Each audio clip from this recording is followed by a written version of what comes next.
County School District is facing tough decisions about its future as enrollment numbers continue to drop. This is a growing issue across the country because of factors like declining birth rates, forcing schools to contemplate closures or repurposing facilities. Land News First Sarah Hammond joins us live at Kelly Lake Elementary School, and it's one of the schools, Sarah, here that could potentially be on the chopping block here. Yeah, and there's a big emphasis on potentially there because nothing is set in stone right now. That is very important. This is just the first round of scenarios released by the DeKalb County School District, and they say their focus really right now is getting feedback from the community.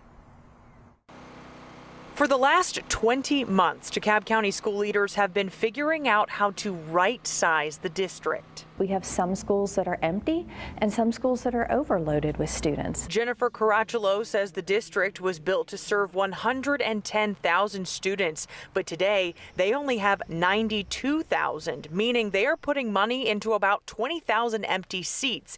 And she says enrollment is projected to continue to decline like many districts across the country. So imagine a district the size of Rockdale County is what we are pouring money into empty seats. So the district is looking to make changes to even the playing field across the county. Take a look at this graph here. These are some of the schools that could potentially be impacted by closures, consolidations, or repurposing. Of the potential closures on the table, 26 are elementary schools and 1 is a middle school, Cedar Grove. We understand how personal this is, and it's not just about the statistics, it's about the individual needs of the community. So we want to hear those concerns. And that's where you come in. Between now and May, there is an online survey and several public meetings planned to make sure parents and teachers can make their voices heard because, again, no final decisions have been made. So it's about right-sizing our district to make sure that we do have